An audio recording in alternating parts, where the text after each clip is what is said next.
आई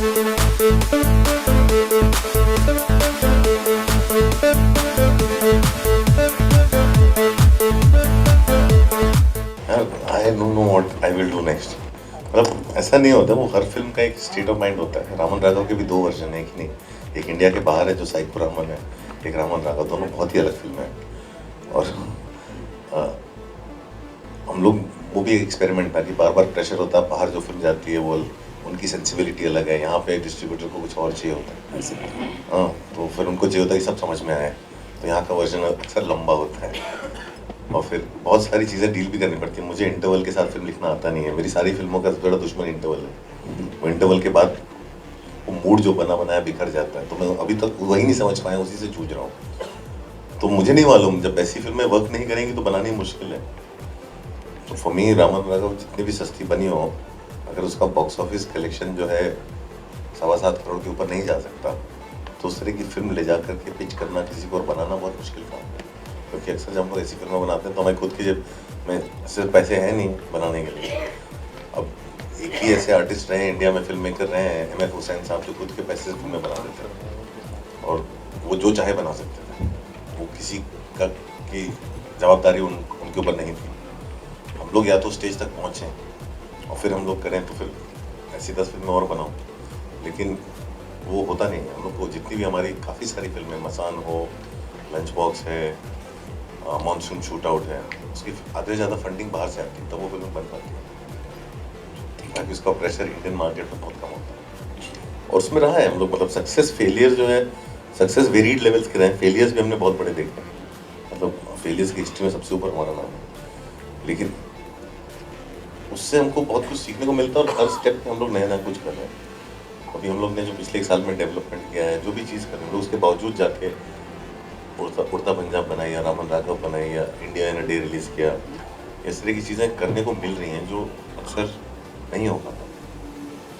वो गुलाल इसलिए बनी थी 8 साल में क्योंकि उस फिल्म में एक आदमी ने 1 रुपया नहीं चार्ज किया था। आपने पीयूष मिश्रा के जितने गाने सुने हैं, पीयूष मिश्रा के सारे गाने उन्होंने फ्री में कंपोज किए थे और हर आदमी ने, पूरी फिल्म का कॉस्ट 2 करोड़ था 8 साल में, क्योंकि हर आदमी एक पैशन के साथ जुड़ा था उस फिल्म के साथ। वो भी नहीं पॉसिबल है, इसलिए वो फिल्म इतनी सस्ती थी और बन गई, क्योंकि किसी का फेथ नहीं था उस फिल्म का। तो ये सब चीज़ें इतनी आसानी से होती नहीं है। आज की डेट में हर आदमी बहुत एंटाइटल्ड है। हम लोग तो कैसे भी फिल्म बनाते थे, but today I meet young boys जिनको सबसे पहले अपनी सैलरी जानी, वो अपनी जगह सही है, उनको हक है अपनी सैलरी मांगने का, हम नहीं दे सकते कई बार।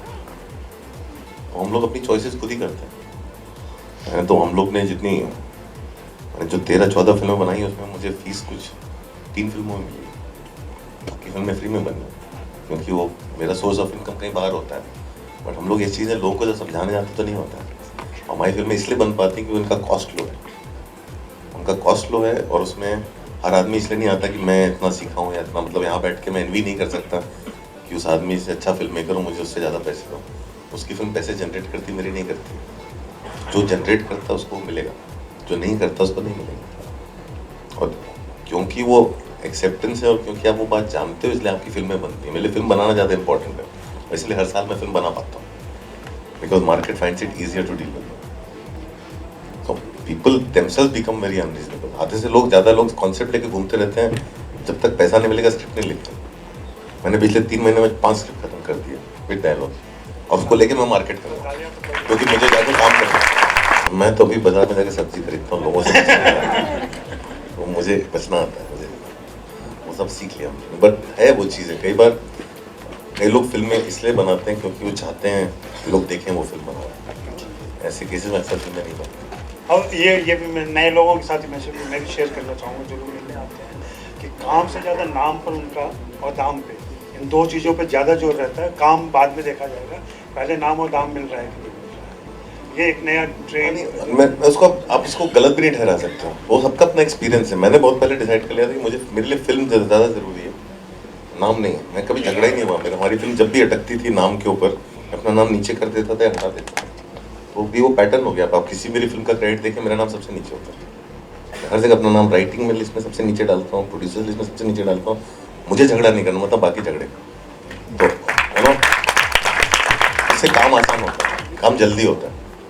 हम लोग का ऐसा एक बार हुआ था प्रॉब्लम, सबसे पहली बार ब्लैक फ्राइडे में कि किसका नाम ऊपर आएगा किसका नीचे आएगा, और उसी पे कुछ 7-8 दिन जब डिस्कशन चल रहा था मैंने अपना नाम एंड में डाल दिया, डायरेक्टर का।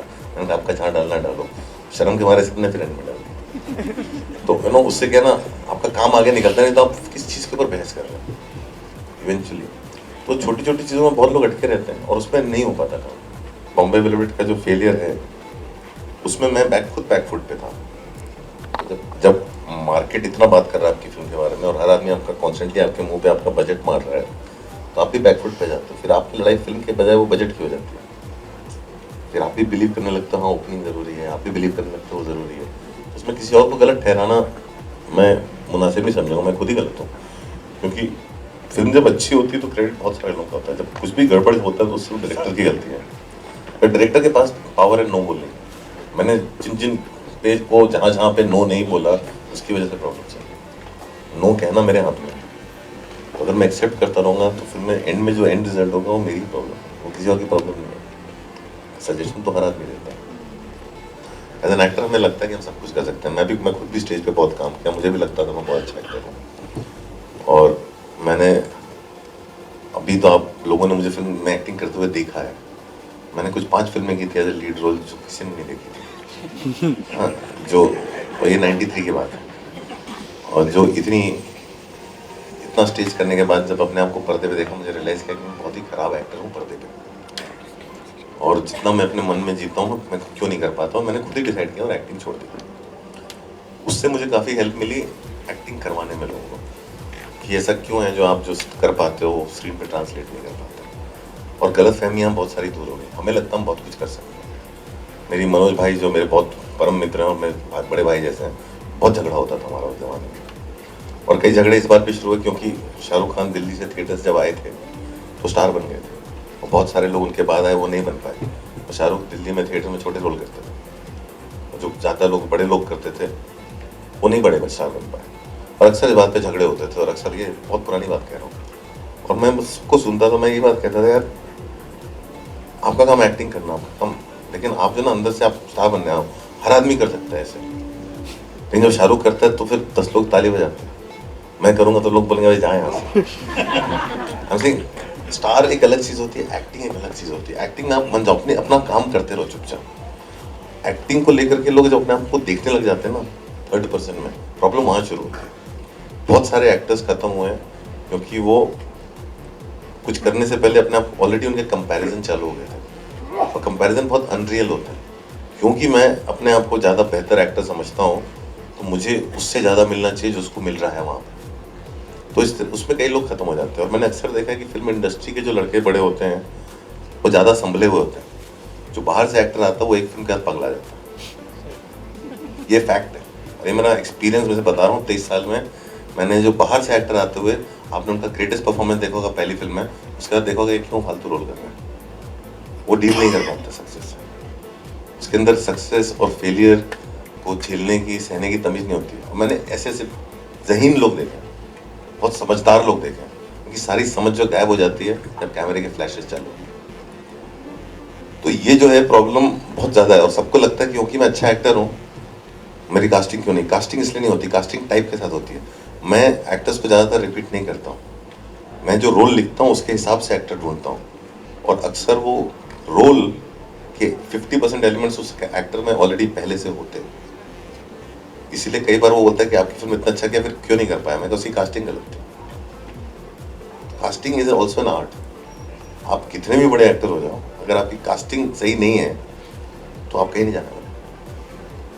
The reason I got so much work was daily soap शुरू हुए थे, कोई और 3 एपिसोड दिन के डिलीवर नहीं कर पाता। I used to get a lot of work. ये आदमी लिख देगा। और शुरू की जो स्क्रिप्ट्स लिखी थी कई फिल्में जिनमें मेरा नाम नहीं है, वो इसलिए मिलती थी क्योंकि वो सब ट्राई कर लेते थे। शूटिंग के लिए 3 दिन बचते तो मेरे पास आते थे लिख के, मैं 3 दिन में लिख के थे। तो उस समय इसलिए काम मिलता, लेकिन पैसे नहीं मिलता। उनको ईजी इसलिए था क्योंकि उनको मालूम था ना मैं पैसे मांगूंगा ना मैं नाम मांगूंगा। और कुछ नहीं मांगता था, लोग दे देते। और मुझे मालूम है हर दिन कोई एक आदमी आएगा जो है वो एक होगा आउटसाइडर जिसको लगेगा कि इसको उसका राइटफुल क्रेडिट मिलना चाहिए। मुझे पहला क्रेडिट मिला था हंसल मेहता ने जयते में दिया था और राम गोपाल वर्मा ने सत्या में दिया था। और उस समय जो है उसके पहले मैंने बहुत सारा काम किया हुआ। मैंने इतनी सारी फिल्म इंडस्ट्री शायद इसलिए जानती कि कई सारे ब्लॉकबस्टर्स मैंने लिखे हैं जिनका मेरा नाम नहीं है, मैं कभी नाम लूंगा भी नहीं और कभी किसी इंटरव्यू में बोलूंगा भी नहीं, लेकिन लोगों को मालूम है जिनके लिए मैंने किया। और कई बार 90% फिल्में तो कॉपी ही होती थी उस समय, मुझे अपना नाम उसमें डालना भी नहीं अच्छा लगता। As we all know, art is no boundaries. But अभी हाल ही में जो कुछ वाक़यात चल रहे हैं, पाकिस्तानी एक्टर्स को इंडस्ट्री में काम करने से रोका जा रहा है या फिर उन्हें यहाँ पे काम करने से रोका जा, बतौर इंडस्ट्री से या being a director, what you want to take on this? आपके पास कल के लिए हेडलाइन नहीं है। दिस इज समथिंग नहीं, माइक है, किसी और सवाल कोई और पूछे। अनुराग जी, आप पर्सनली क्या सोचते हैं अनुराग?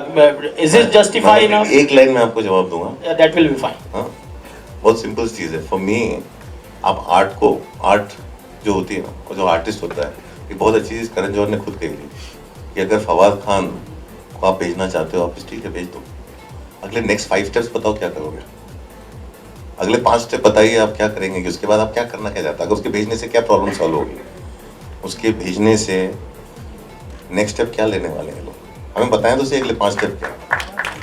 Laurence Olivier. No, Nasiruddin Shah. I can hear him eyes closed and I can tell you he's Laurence Olivier. Okay.